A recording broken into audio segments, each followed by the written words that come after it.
Movie की शुरुआत मंगलपुर से होती है, जहां पर हम रेलवे स्टेशन पर कुछ दोस्तों को देखते हैं जो कि अपनी ट्रेन का इंतज़ार कर रहे होते हैं, क्योंकि भारी बारिश की वजह से उनकी ट्रेन लेट हो जाती है। अब बारिश की वजह से उन सभी को ठंड भी लगने लगती है। इस वजह से वो एक बूढ़े आदमी के पास बैठ जाते हैं जो कि आग जलाकर बैठे होते हैं। अब ये सभी दोस्त उस बूढ़े आदमी के पास जाकर बैठकर गर्म होने लगते हैं और उस बूढ़े आदमी को बताते हैं कि ये दिल्ली से अपने दोस्त की शादी में यहाँ पर मंगलपुर में आए थे। और वो उन्हें बताते हैं कि लोगों से उन्होंने सुना है कि यहाँ पर मंगलपुर के अंदर पहले शादियाँ नहीं होती थी, अगर शादी हो जाती थी तो फिर दुल्हन गायब हो जाती थी। इस वजह से वो बूढ़ा आदमी उन सभी दोस्तों को असली सच्चाई बताना शुरू कर देता है कि आखिर उस समय ऐसा क्यों होता था। और फिर हमें कई साल पहले का सीन दिखाया जाता है, जहाँ पर हम एक बस को देखते हैं जिसके अंदर एक परिवार जा रहा होता है और उसी बस के अंदर एक न्यूली मैरिड कपल यानी नया शादीशुदा जोड़ा भी होता है। लेकिन अचानक से ही वो बस पंचर हो जाती है और ये सभी मंगलपुर के रास्ते से होकर जा रहे होते हैं। अब क्योंकि बस का टायर पंचर हो जाता है, इस वजह से वो ड्राइवर टायर को चेंज करने लगता है और उस बस में बैठे सभी परिवार वाले बाहर निकलकर एक जगह बैठ जाते हैं और आराम करने लगते हैं। लेकिन तभी उस परिवार के साथ एक बहुत बड़ा हादसा हो जाता है। दरअसल कोई आता है जो कि दुल्हन को उठाकर ले जाता है, साथ ही वो उनमें से कई लोगों पर हमला कर देता है। इसके बाद हमें प्रेजेंट का सीन दिखाया जाता है, जहां पर हम देख पाते हैं कि मंगलपुर गांव के अंदर दुष्यंत आचार्य की मौत हो चुकी है। अब देखिए, मंगलपुर जो कि उत्तर भारत का एक छोटा सा गांव है जहां बरसों से किसी की भी शादी नहीं हुई है और इसके पीछे की वजह होती है वधूसुर नाम का राक्षस जो हर बारात को तबाह कर दुल्हन को गायब कर देता है। इसके बाद हमें लंदन का सीन दिखाया जाता है, जहां पर हम अर्जुन आचार्य, उसकी बहन मीरा और उनके पापा को देख पाते हैं। अर्जुन के ऊपर काफ़ी कर्जा है, वो कुछ काम वगैरह नहीं करता है। हालांकि उसकी बहन मीरा राहुल नाम के एक लड़के से प्यार करती है और उसी से शादी करना चाहती है, लेकिन राहुल से उसकी शादी किसी कारणों की वजह से नहीं हो पा रही है। और मीरा की सगाई उसके बॉयफ्रेंड राहुल से तो पहले ही हो चुकी है और लड़के के परिवार यानी राहुल के परिवार के पुजारी महाराज की ज्योतिष सलाह के अनुसार दोनों की शादी एक खास हिंदू कैलेंडर की तारीख पर सूरज डूबने के बाद एक खास समय पर होनी चाहिए, यानी कि यही सही मुहूर्त होता है। अब मीरा के पापा भी यही चाहते हैं कि उनकी बेटी की शादी सही से सही जगह धूमधाम से अच्छे से हो जाए। अर्जुन और मीरा के पापा वासुदेव आचार्य आध्यात्मिक बातों के जाने माने जानकार है और उसी की वो एक सेमिनार के लिए सिडनी चले जाते हैं। लेकिन उनके पापा के जाने के बाद एक आदमी उनके घर पर आता है जो बताता है कि उनके दादाजी की मौत हो चुकी है, लेकिन क्योंकि वो उनके वारिस है इस वजह से अब वो 500 करोड़ की संपत्ति के मालिक है, यानी कि अर्जुन और मीरा। यहाँ तक कि उनके दादाजी की एक भव्य हवेली भी है और वो हवेली भी अब उनकी ही है। ऐसा सुनने के बाद दोनों हैरान हो जाते हैं, क्योंकि उनके दादाजी के पास तो ऐसा कुछ भी नहीं था, ना ही कोई संपत्ति थी, ना ही कोई हवेली वगैरह। लेकिन जब वो आदमी उन्हें सारे डॉक्यूमेंट बताता है तो वो एकदम सही होते हैं, यानी कि सच में मीरा और अर्जुन के दादाजी के पास 500 करोड़ की संपत्ति और एक बहुत ही बड़ी हवेली है। अब ऐसा पता चलने के बाद अर्जुन बहुत खुश हो जाता है, क्योंकि उसके ऊपर ढेरों कर्जा है जो कि अब चूक जाएगा। और साथ ही अब वो सोचने लगता है कि वो अपनी बहन मीरा की शादी उसी हवेली के अंदर कराएगा। लेकिन इस बारे में अर्जुन और मीरा अपने पापा को बताने की कोशिश करते हैं, लेकिन जब वो उन्हें फ़ोन लगाने का ट्राई करते हैं तब उनके पापा फ़ोन ही नहीं उठाते हैं। अब क्योंकि अर्जुन अपनी बहन की शादी उसी हवेली के अंदर करवाना चाहता है, इस वजह से वो उत्तर भारत मंगलपुर गांव में, जहां पर उसके दादाजी की संपत्ति है, हवेली है, वहां पर जाने के लिए ट्रेन से निकल जाता है। लेकिन जब अर्जुन ट्रेन से मंगलपुर जा रहा होता है तब उस दौरान ही वो ट्रेन के अंदर प्रिया नाम की एक लड़की को ट्रेन से गिरते गिरते बचा लेता है। अब अर्जुन अपनी बहन की शादी के लिए और अपने दादाजी की संपत्ति के लिए मंगलपुर पहुंच जाता है और ये वही गांव है जहां लोग वधूसुर के डर से शादी के लिए गंगा पार जाते हैं। मतलब कि वो गंगा के पार जाकर ही शादी करते हैं, क्योंकि गंगा नदी बहुत ही पवित्र नदी है, इसलिए जो भी शादी की जाती है वो गंगा के पार ही की जाती है। वधूसुर गंगा नदी को पार नहीं कर सकता है, इसीलिए मंगलपुर के अंदर जिसकी भी शादी करनी होती है वो गंगा के पार ही करवाई जाती है। अब जैसे ही अर्जुन गांव पहुंचता है तो वहां के लोकल लोग उसे हवेली से दूर रहने की चेतावनी देते हैं। गांव में पुरानी मान्यता है कि वहां वधूसुर नाम का एक शैतान रहता है जो दुल्हनों को उठा ले जाता है। इस डर की वजह से गांव में सालों से किसी की शादी नहीं हुई, अगर करनी भी होती है तो वो गंगा के पार ले जाकर ही करते हैं। और अर्जुन ने ये तय कर लिया है कि उसकी बहन की शादी होगी तो उसी हवेली के अंदर ही होगी। लेकिन मंगलपुर पहुंचने के बाद अर्जुन को जिसकी उम्मीद नहीं थी उसके साथ वो हो जाता है। दरअसल वो हवेली एक टूटी फूटी हवेली होती है जिसमें धूल मिट्टी लगी होती है और चारों तरफ सिर्फ कचरा ही कचरा होता है। मतलब कि वो हवेली एक खंडहर हवेली से कम नहीं है।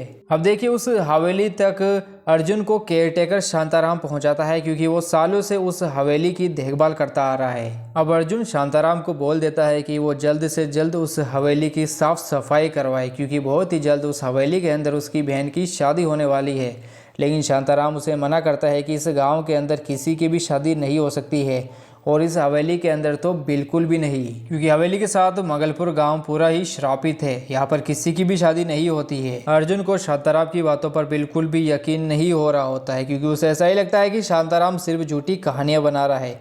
लेकिन उसने तो सोच लिया है कि उसकी बहन की शादी उसी हवेली के अंदर होकर रहेगी, इसलिए अब वो खुद भी उसी हवेली के अंदर रहना शुरू कर देता है। और उसी रात को एक बहुत ही चालाक और पैसों का भूखा वेडिंग प्लानर जगदीश हवेली के अंदर आ जाता है क्योंकि उसे अर्जुन नहीं बुलाया था। साथ ही उसी रात को उस वेडिंग प्लानर का भतीजा बल्ली जो कि एक इलेक्ट्रिशियन है, वो भी हवेली के अंदर शादी का काम करने के लिए और हवेली में लाइटिंग सही करने के लिए वहाँ पर आ जाता है, जो एक एक्सपर्ट इलेक्ट्रिशियन है। क्योंकि अब अर्जुन अपनी बहन मीरा की शादी के लिए उसे टूटी फूटी हवेली को एकदम नया बनाकर उसे सजाने का जो फैसला कर चुका है। उस दौरान अर्जुन की मुलाकात प्रिया नाम की लड़की से हो जाती है। प्रिया वही लड़की है जिसकी ट्रेन में अर्जुन ने किसी टाइम गिरने से जान बचाई थी।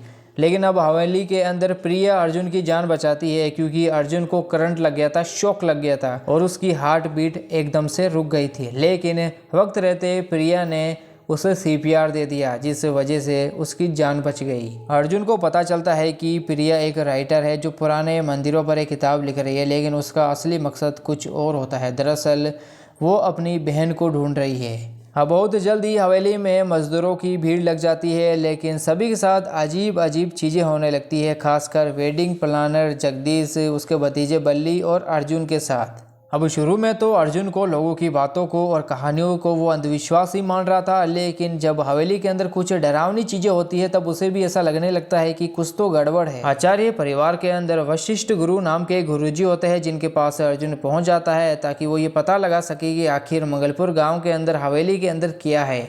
वशिष्ठ गुरु अर्जुन को बताते हैं कि सच में मंगलपुर गांव श्रापित है, साथ ही हवेली भी। लेकिन अभी भी अर्जुन को पक्का यकीन नहीं हो रहा होता है, वो मानने को तैयार ही नहीं होता है। उसे लगता है कि ये सिर्फ कुछ खास लोगों की फैलाई हुई झूठी बातें हैं, जैसे कि केयरटेकर शांताराम जो मुनाफे के लिए, फ़ायदे के लिए हवेली से पुरानी चीज़ें बेचने के लिए जाना जाता है। वो अक्सर हवेली की कई चीजें बेच देता है। कुछ समय के बाद मीरा और उसके ससुराल वाले शादी के लिए हवेली आ जाते हैं, साथ ही अर्जुन के पापा भी। अर्जुन के पापा अर्जुन को बताते हैं कि श्राप की वजह से मीरा की शादी हवेली के अंदर नहीं होनी चाहिए। साथ ही वशिष्ठ गुरु और वे अर्जुन को इस श्राप के बारे में समझाते हैं और उसे पूरी कहानी बताते हैं और उसके पापा अर्जुन को एक बहुत ही बड़ा सच बताते हैं।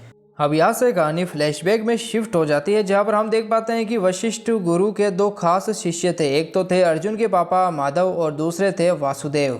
और माधव तो वशिष्ठ गुरु के ही बेटे थे, लेकिन वासुदेव हर चीज़ में माधव से आगे रहता था और वशिष्ठ गुरु का वो सबसे खास था, मतलब कि वो अपने बेटे से भी खास था। लेकिन वासुदेव को एक डांसर यशोधरा से प्यार हो गया, साथ ही माधव भी यशोधरा को पसंद करता था। लेकिन वशिष्ठ गुरु ने यशोधरा और वासुदेव की शादी कराने का फैसला किया क्योंकि वो एक दूसरे से बहुत प्रेम करते थे।